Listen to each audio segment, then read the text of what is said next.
This is Books for Breakfast, a podcast where we talk about books and writing. I'm Enda Wiley. And I'm Peter Sayre. And you're all very welcome to this morning's show. On today's programme, we pay a visit to Dublin's historic United Arts Club, where Enda did an interview with writer Mary O'Donnell on the occasion of her new collection of stories, Walking with Ghosts. Yes, and indeed, Peter, it was a great evening, and it's a collection which has been garnering great praise, most notably from the Irish Times and the Independent. So far, I'm sure she'll be receiving many more positive reviews. These stories capture the secret sorrows and resilient hopes of characters caught between who they were and who they might become. So it's a really interesting collection. I hope everyone today enjoys my interview with Mary O'Donnell live in the United Arts Club, as Peter said, on Dublin's Fitzwilliam Street. And just an extra note to today's episode, the original story that we speak about, which I call Coins for the Fisherman, is in fact called Coins for the Ferryman. So apologies to Mary.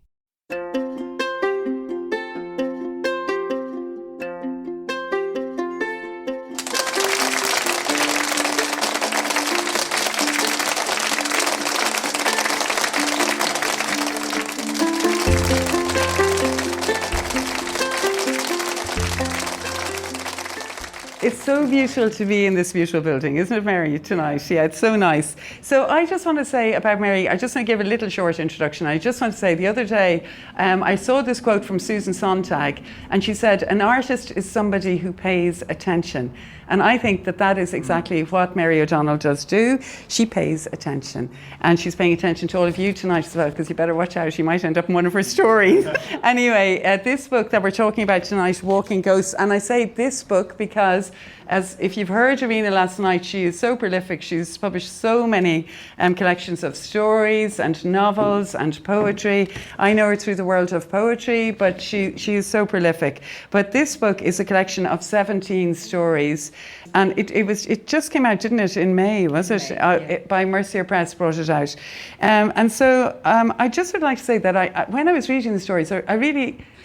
That's why the Susan Sontag quote kind of connected with me, because I think she's such an astute observer of the very shifting and complex worlds, contemporary and sometimes futuristic, and I hope we can talk about that in a little while, that her protagonists negotiate. And I really enjoyed these stories, and I think that's really important.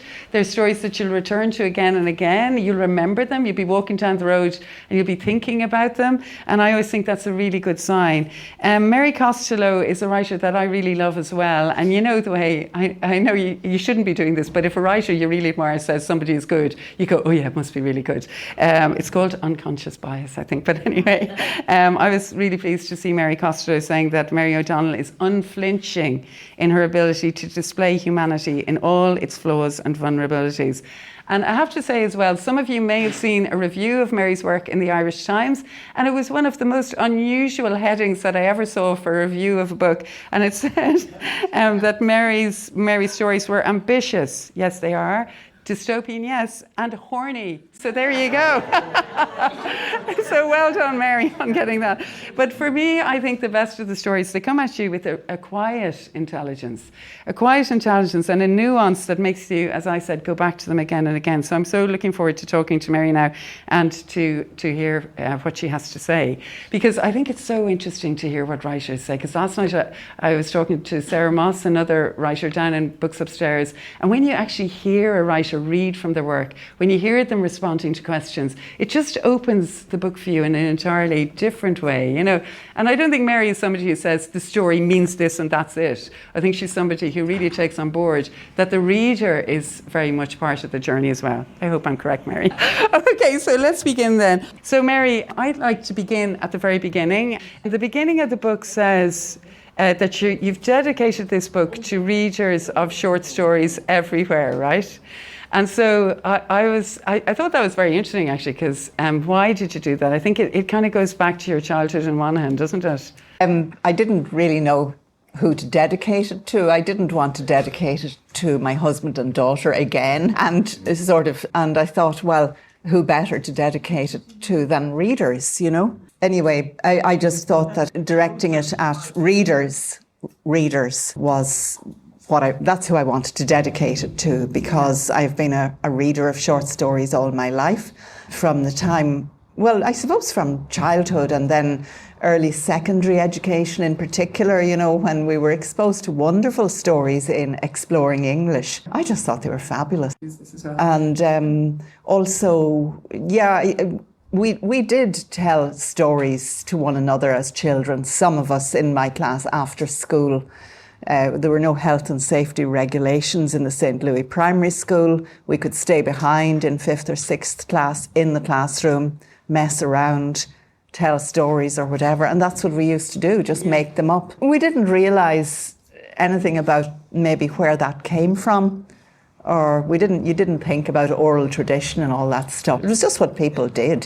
But there were cousins as well, and they were involved, weren't they? There were a few cousins. There was one cousin the same age as myself in the class, and she was involved too. Yes. in that thing of making up stories and realising that stories are kind of lies as well. Or when you tell a story that you made up to somebody, it's great to see the reaction that somebody actually likes the story or they're interested. Yeah, I have to say that when I was around the age of 11 or 12, I realised that I sometimes preferred, in telling an anecdote or retelling a story, I realised how easy it was to maybe embellish it a little bit, you know? And I'm sure we've all done that, haven't we? You know, it was a much better story. Lies. So to get to do it kind of professionally is a wonderful thing. And to be able to speak about it is still a wonderful thing to me. I find it a privilege and I love it. That's a nice thing to say, I think, because it is a privilege.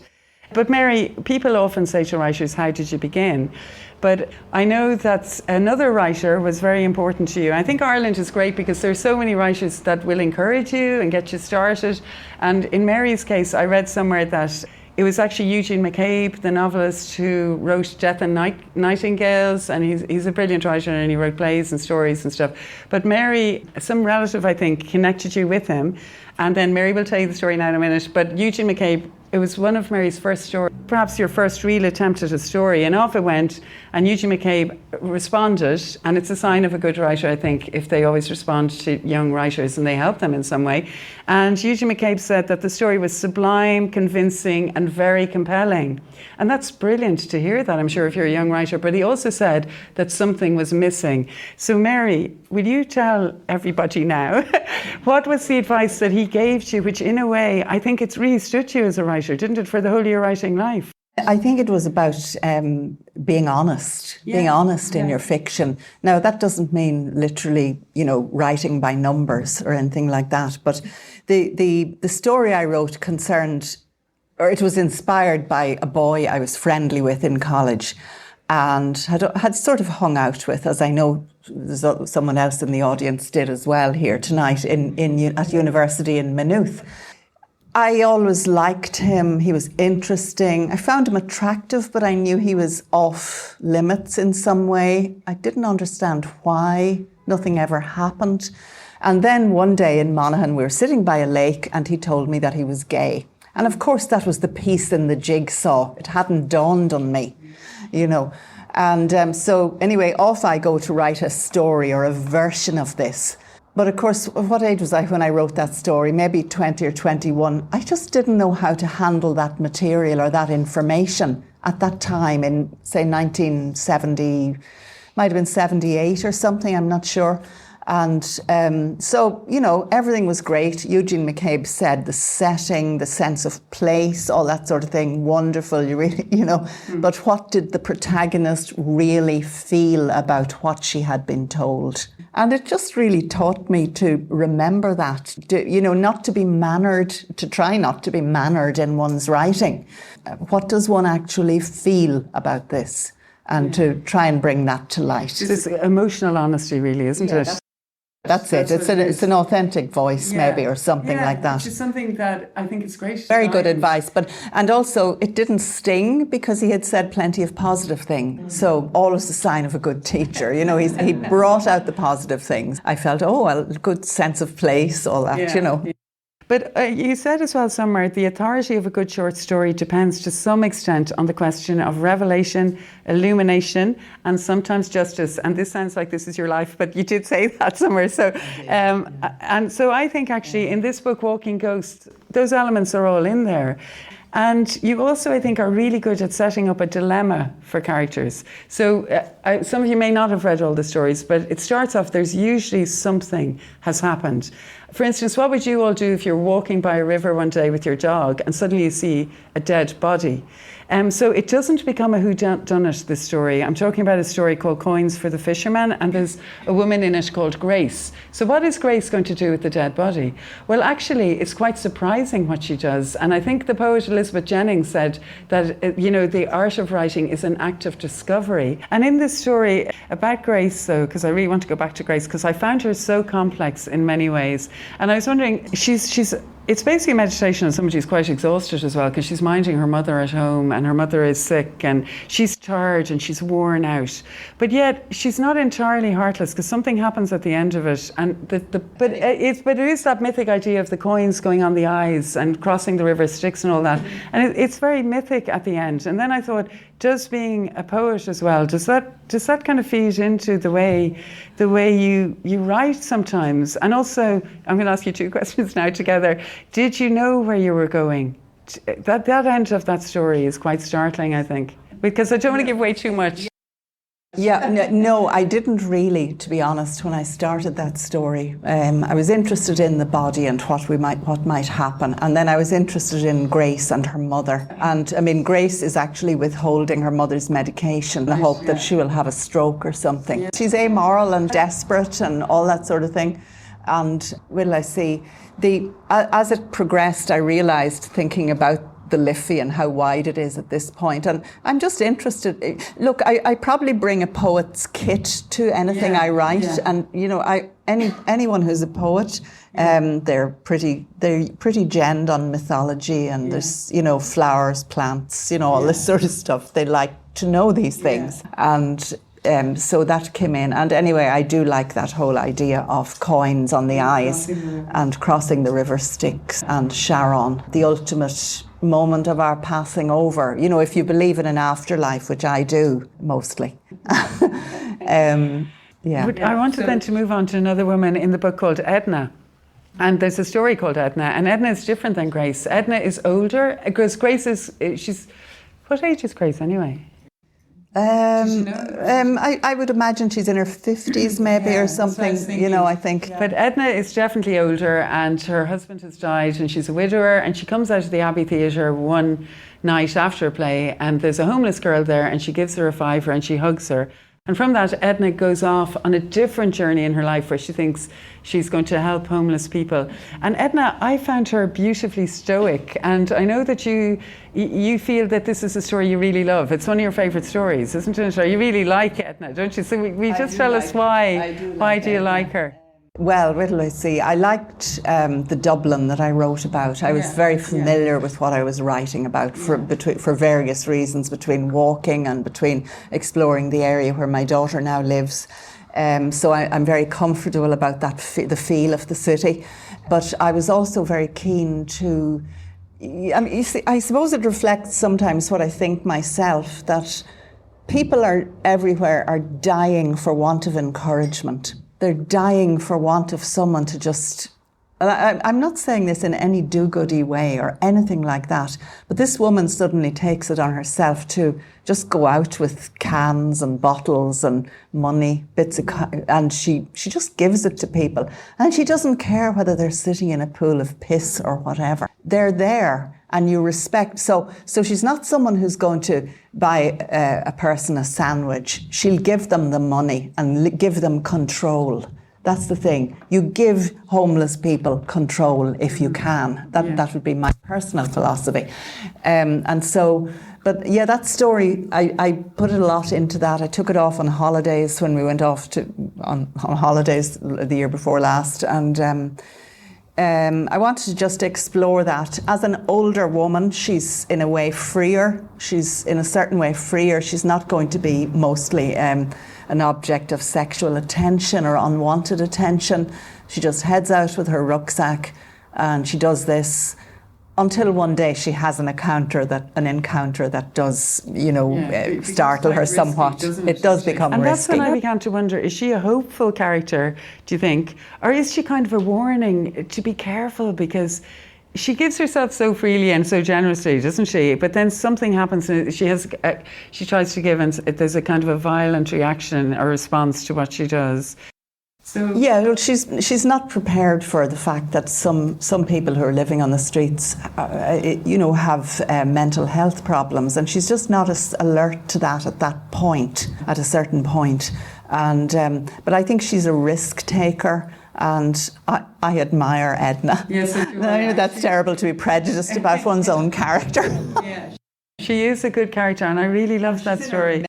And she's in her mid-70s, or and she knows she can't tell her daughter these things because daughters are always wagging their fingers and warning you to be careful, Yeah, her daughter's out in Doha sizzling away, isn't she? And she's pregnant, and Edna's there. But I love the journey through the city, because you're very good at capturing the city of Dublin. But will we move on to the space between Louis and me? Because this is a story that I was really delighted to read again, because I remember reading it actually when it won the Fish short story competition back in, I think it was 2010. And Mary remembers it because it's always exciting, I suppose, when you win something like that. And it was also on the shortlist of, I think, 30 stories for the Davy Byrne short story competition, wasn't it?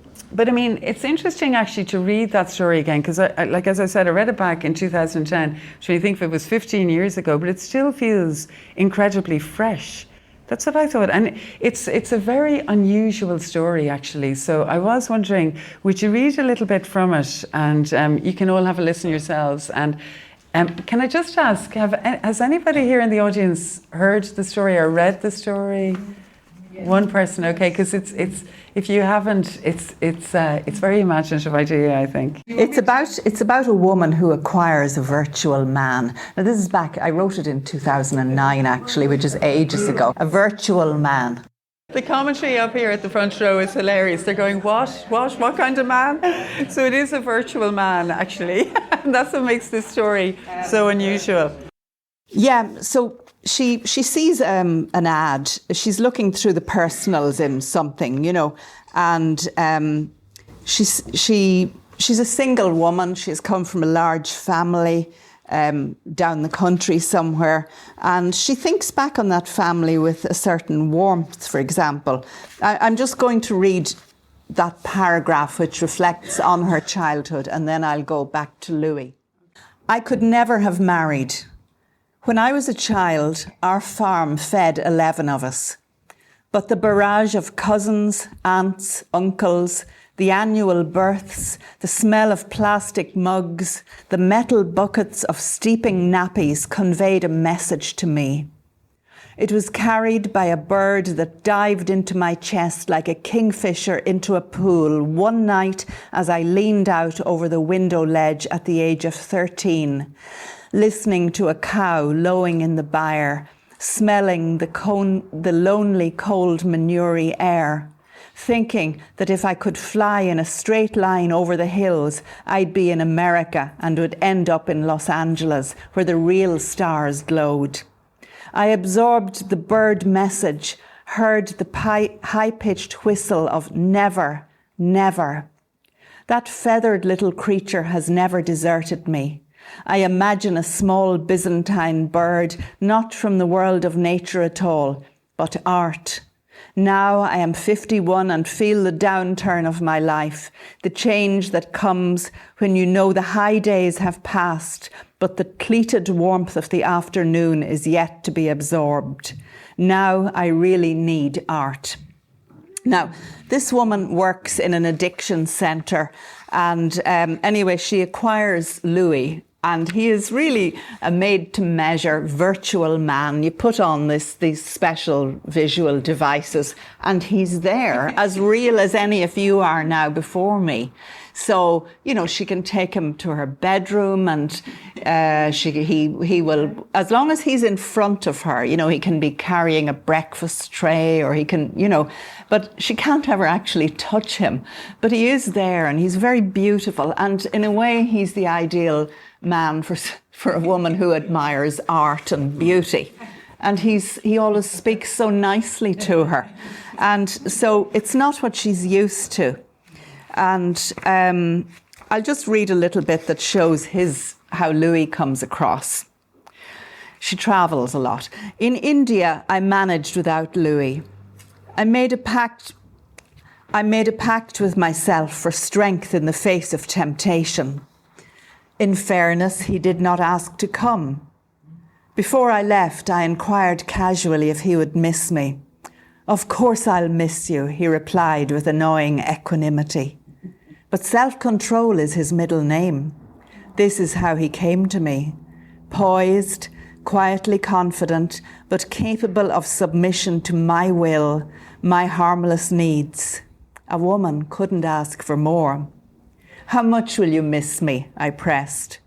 He turned with a radiant smile and answered with open arms. I will miss you to the floors of the oceans and the roof of the skies. Poetic, huh? I continued packing T-shirts and loose linen trousers. I'll see you when I get back, I told him in a business-like way. That's fine, Molly. I'll be waiting. I am yours, all yours. Not what I was used to hearing from men. Despite myself, I looked up and gazed adoringly at him. He is beautiful, from the rich tumble of brown curls on his golden neck to the wide-set blue eyes. I wanted to bite the generous sculpt of his mouth, to softly press teeth close to blood. God. Now we know why they said corny. Well done, Mary. I think we're all falling in love with Louis there. You were way ahead of ChatGPT, I think. But honestly, seriously, that is way ahead of it. How did the idea come to you? It's such an imaginative idea. I suppose I am interested in the future, and in speculative fiction. I always have been, really. And I used to read a lot of it years ago. So, it is very interesting to imagine what this world will be like when we're 14 billion and not 7. And the question of being solitary is going to increase, I believe, apparently, and we all experience. There's a spectrum. We experience aloneness, solitude. That's okay. We also experience the profound, deep depths of loneliness. And so there's this spectrum which I believe, is going to be in some way exploited technologically. And really, when you're speaking about loneliness, the story is funny. We were all smiling and thinking it was funny. But it also, there's a deeper level to it, which is about female isolation in a way, isn't it? I mean, she's lonely, isn't she? She is really. Yeah, and she can't touch him. No. But when he says, I will always be with you, there was a humour there, but it's sad as well, isn't it? Yes, I find it a sad story, really. But it's, she has come to terms with it, and this is a choice she has made. Yeah. She doesn't have to deal with any of the nonsense that maybe she's used to, perhaps, and this is just, how it might be. But as you said, you're really interested in the future, the kind of society that'll possibly be necessary to control, as you said, the untold billions of us that will exist in the future. And I'm thinking of a story, The Creators. You move deeper into a dystopian world in a story like The Creators. What's the future going to be like? And can you tell everyone a little bit about who are the creators in this? It's a futuristic world that Mary has created in this story, The Creators. It's set in Scotland. One trip to Scotland and I'm off. But anyway, it was really set in Scotland where, I was exposed to the isolation of, everything, the valleys, the mountains, the crags, everything.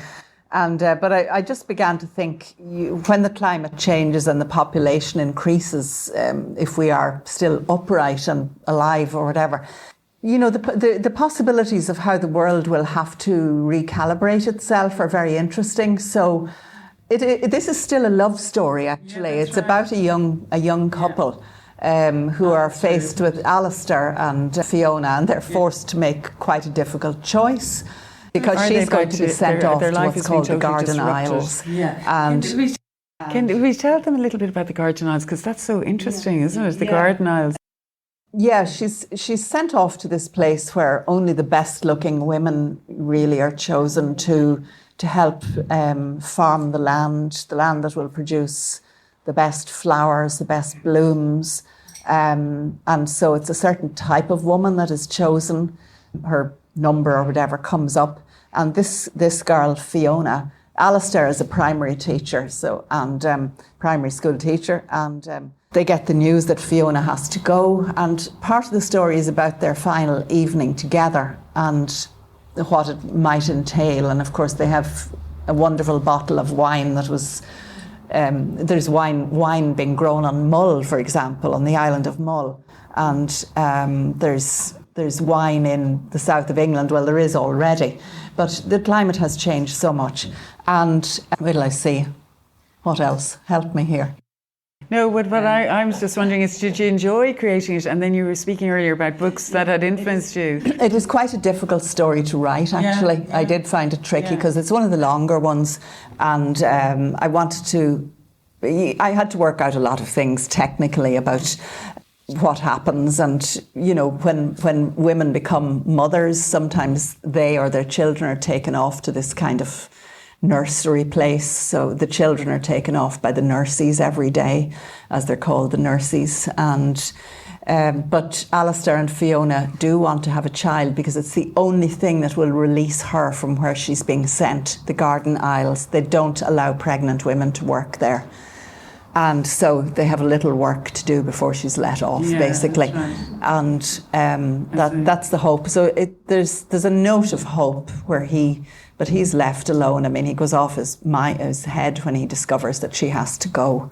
And to soothe him, she sings an old Scottish song that comes back from way back from the old days, you know, a ballad. And so it's like really the creation of a whole world, isn't it? And that made me think of Ray Bradbury or Margaret Atwood. Or were writers like that in your head when you were writing that, or did you just make it all up yourself? I did make it all up myself, but at the same time, Margaret Atwood's Oryx and Crake was a sort of an influence, you know. Yeah. I did really love that book. Yeah, I liked that. She's very good on the future. But, you know, not everybody likes future-oriented or speculative fiction, you know. I think what's good about the collection is there's a huge variety there, and Mary's also really good at getting into the male psyche. And 5 of the stories are about men, aren't they, Mary? So will we move on now to Coco L'Orange?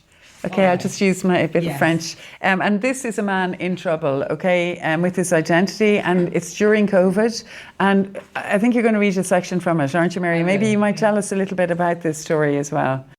Coco L'Orange is about a couple isolated up in their beautiful housing development in County Wicklow, and his wife, the man's wife, is a solicitor, so she can still work, you know, at the laptop. She's still in demand, but he was a specialist chocolate maker, and of course that's gone bust. And the story, hold on till I'll just read you a little bit. It'd be good to hear it. The story opens with Jake. We discover that Jake actually has a silent relationship with the man next door, in that they just look, there's a short distance between their homes, and they look across from one another's landings at one another in a kind of a wordless way. They've both lost their jobs. They're going off their heads. They've lost everything. And, you know, he's reading, but his wife considers reading to be a positive thing, but he is never bothered with fiction, preferring non-fiction and biographies, like many men. And his reading is urgent. He knows that. But he really is stuck. The business is gone. His Estonian co-worker is gone. He can no longer make chocolate and export it to the luxury market in the United States. So this is really about, he has to prepare a meal one day while his wife Sasha is out for her self-care day in the forest where she has a group. I actually can't stand Sasha myself, even though I created her. Yeah. She's really annoying. You know, she has it all together. She's one of these people who held it all together during COVID. But, you know, he's falling apart. And can I read a little bit? We'd love to hear it. Okay. Yeah, it'd be nice to hear a piece. Unlike him, she's always had tribes of friends. She's part of a cosy little bubble of 5. And when they're not having their TGIF glass of wine, they're meeting at a safely maintained distance of 2 or more metres outside a cafe. There's Sasha, Sebastian, Fionn, Kathy and Wynette. The famous five, he tells himself cynically. All they need is the dog Timmy and they'd make a complete Enid Blyton of it. He checks his watch. She'll be finished in half an hour, he reckons, by which time it will be his turn to have some kind of dinner underway. He ponders the question of what they might eat and makes his way downstairs. There'll be enough time tomorrow to stare back at Ned, that's the next door neighbour. He reckons they've found a rhythm and admits to some slight release in staring at another man in the same boat as himself. It's all in a look. Each stares into the face of the other, observes, watches, traces the blank misery, the despair, the tamped down maleness of the other. At least he hopes Ned feels the same. The truth is, the virus might as well have caught them both by the balls and twisted hard. He opens the fridge and scans the shelves. Smoked salmon, no. Eggs, no. He pulls out the meat drawer to find the usual unused packs of bacon and sausages. He wonders why they both avoid having a damn good fry-up, as if bacon and sausages alone raised cholesterol. In his case, the cholesterol lay in the Widowmaker, the cardiac man at the South City Clinic informed him. Maybe 20% build-up in that left anterior descending artery, or the lad, he joked. Jake's hunch is that Sasha's is elevated because of the wine she consumes. What is it now, half a bottle a night? When he raised the matter with her, she became defensive and told him he was trying to control her. He sighs as he contemplates an aubergine and 2 red peppers. Now, I could go on just a little bit here if you don't mind. They end up having their meal together and it becomes quite fraught. Yes. He observes her chewing, brows slightly dipped as if concentrating either on the eating or on the thoughts of what's happening between them. The truth is, she says, I suppose he knows what's coming. I do get a bit exasperated with you. He waits. You're a good man. A great man, in fact. But you drive me fucking mad, right? He's amazed at how casually patronising she can sound. You grind my gears too, his reply emerges. A calm statement. Her eyebrows perk up. He nods again. That's the truth. He holds her stare. What the hell have I done? She snaps her hand back from his. Nothing specific. I mean, neither of us has done anything. Well, she rationalises, you've lost a business and it has affected you more than you'll admit. Now a gear change, soaring ahead beyond 4th to 5th into overdrive. I didn't lose the business. It's not something I, actually tossed away, he counters. Fuck's sake, Jake, you're so literal. That's not what I meant. Ned next door is in the same boat. I'm not the only one. What the hell did he expect? A fucking greengrocer's was always going to take the hit, just like the chocolate shop. He draws a breath inwards, then exhales gradually. It was an enterprise, a chocolate enterprise. Oh, big fucking deal. I'm telling the truth if you'd only listen.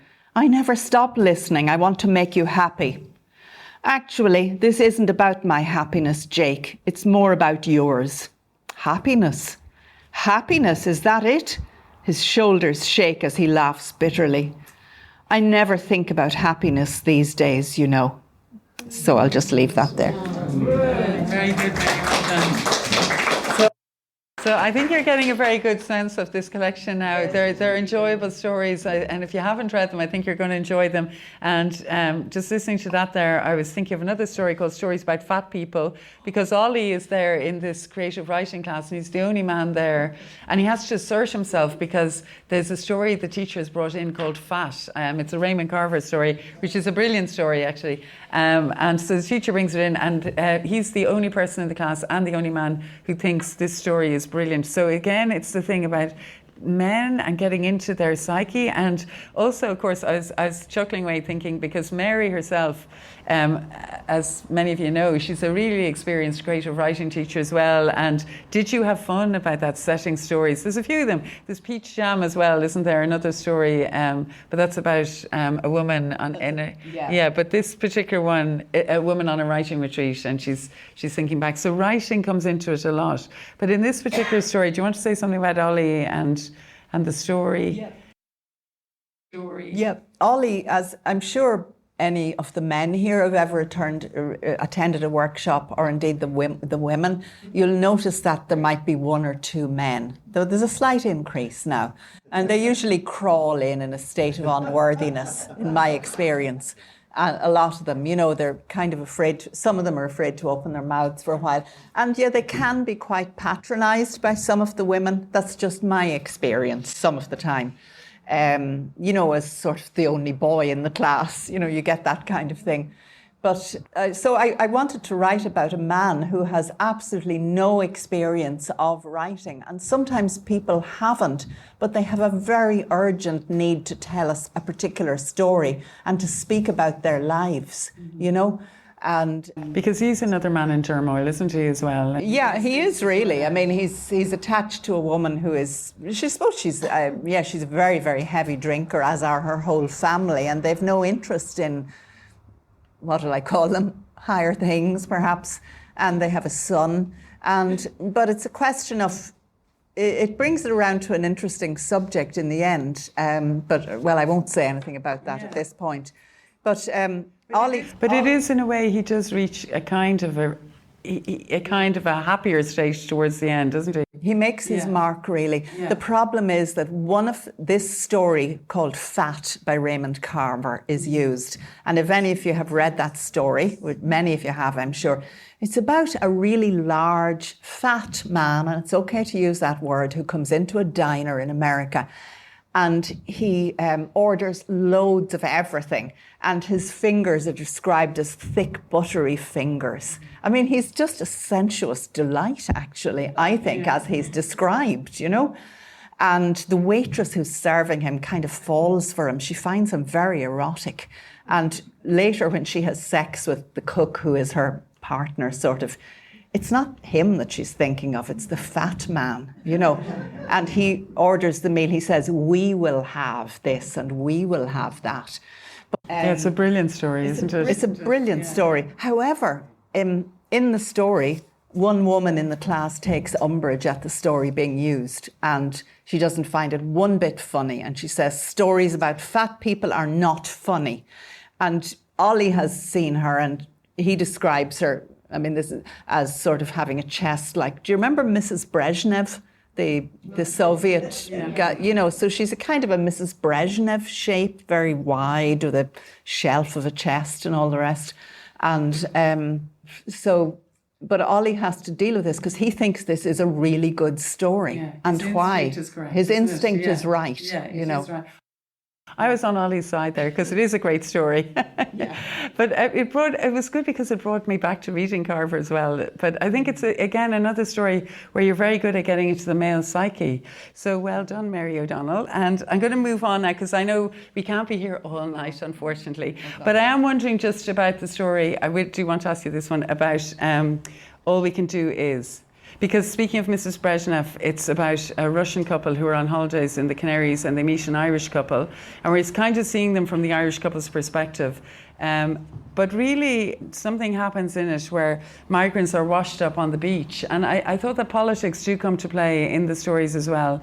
And with this one, it's the arrival of migrants onto a beach and the comparison between, the privilege of tourists and then this horrendous thing happening. So there's this story going on about they really are a dodgy couple, the Russians, aren't they? And they're trying to get the Irish couple to bring, carry some stuff which they claim is potash samples. Back to Ireland, yeah. Back to Ireland. But like where you're reading the story going, please don't do that. But they were clever enough to go, no, we're not doing that. But the thing about the migrants at the end, will you just explain, because it is interesting, how do stories come to people? Where do they get the ideas for them? So had you'd seen it on the news? Yeah, the only thing is I do remember the time when a group of Malians were washed up on, I think it was one of the Canary Islands, some years ago, right up on a beach where there were people sunbathing. Also, they're not culpable, they're innocent, you know, and these people arrive. But I was thinking, God, what a world we live in.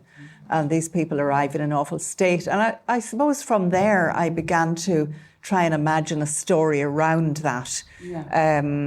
And what might have preceded it for one particular couple. And so Maddie, the female protagonist, is a theatre nurse, and her husband is he's a resting actor, so to speak. And they meet these two very high-end Russians, absolutely filthy rich, and the woman is a novelist, or calls herself a novelist, and Maddie wonders what she has to do to be able to, you know, maintain that lifestyle in the apartment. And the husband is very sort of brutish, I suppose, in a lot of ways. Yeah. But what's shocking about that story is where you took us to with that story, because you think you're reading strong things about two couples, and then suddenly the migrants appear on the beach, and that was a real shock for me as a reader. And for anyone else who's read that story, I think it is quite shocking at the end. I actually wondered if it worked. I spent a lot of time on that story rejigging it. And, you know, sometimes there's some of your work you're not 100% satisfied that the whole thing has gelled. And to be honest, that's one of those stories that I still think about, could I have done it differently? But I'm not going to go back to it. I mean, I have chopped and changed and done things with it. It's interesting that, because I remember seeing a Seamus Heaney poem that was published in the Irish Times. I think it was the postscript poem, actually.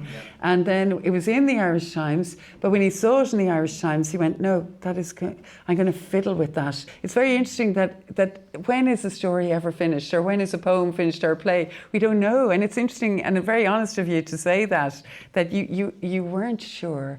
And look, I think that's okay. I'm sure there are, looking around at these pictures here, I'm sure some of the artists, well, maybe not, but perhaps the occasional may have occasionally thought, oh, maybe should I tweak that part? You know, it does happen, and I think it's good to be aware that, you know, your work is never finished.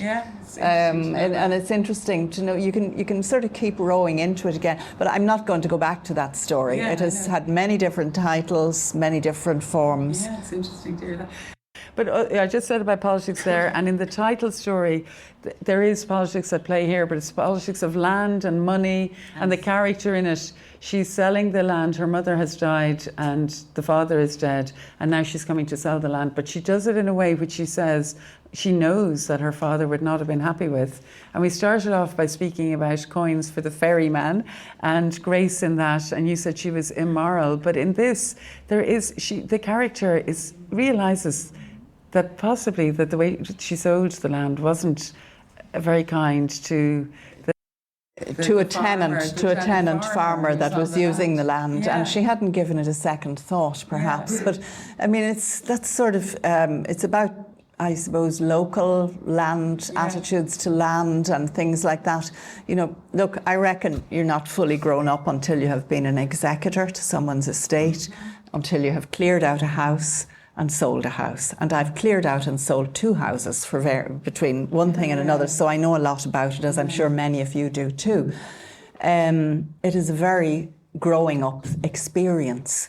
And then you discover a lot about people and their attitudes and their levels of honesty as well. And so what were the walking ghosts? In this, I touch upon sectarianism a teeny bit. I mean, I grew up along the border in Monaghan, just outside Monaghan town, and I would not say that I ever experienced anything sectarian, because there was what I would call a very ordinary Protestant community living with a pretty ordinary Catholic community, and so it had been for a long, long time. So you weren't aware of that beyond the fact that many from the Church of Ireland would have gone north for the 12th just to celebrate, you know. And so it was just taken for granted. It was no big deal, and it still isn't.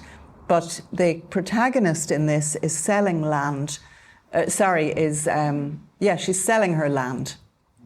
As it happens, and it shouldn't be important. She's selling it to a Catholic, but the land has been rented to a Protestant farmer.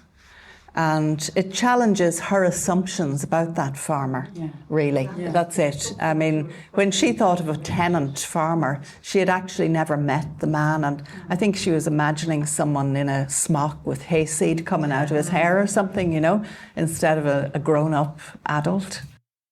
I thought that was interesting when she gets to the house and she sees him. And sectarianism and all that. But in a way, it's a great title, Walking Ghosts, because the title comes from the ballad, the 1690 ballad, isn't it? Battle of the Boyne, isn't it? And I thought that was interesting. It's a song that she starts to hum, isn't it? By the green grassy slopes of the Boyne. And so basically all the idea of the ghosts walking through the bloodbaths. She's only joking. Yeah. She doesn't. I know. I liked that moment actually. It was very good. But anyway, I think we've definitely talked about a lot of the stories. We've got a very strong sense of it.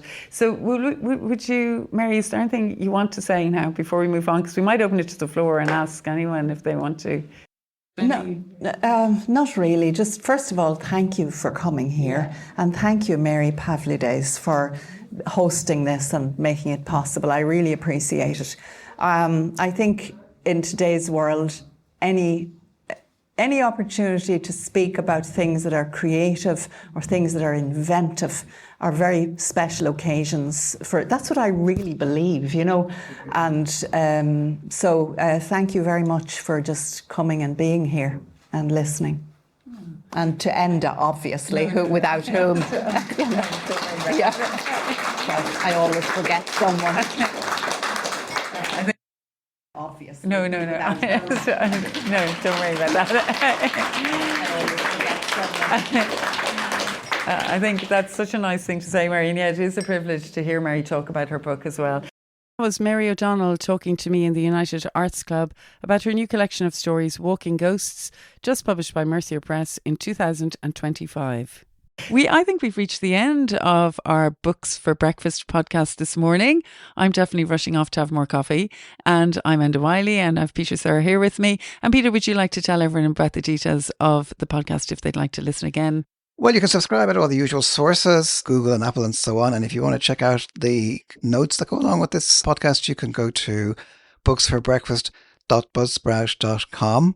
And so we'll be back again. We'll have the toast on, we'll have the kettle boiling, we will have more books to discuss, and we're looking forward to having you here. So goodbye, everybody. Goodbye.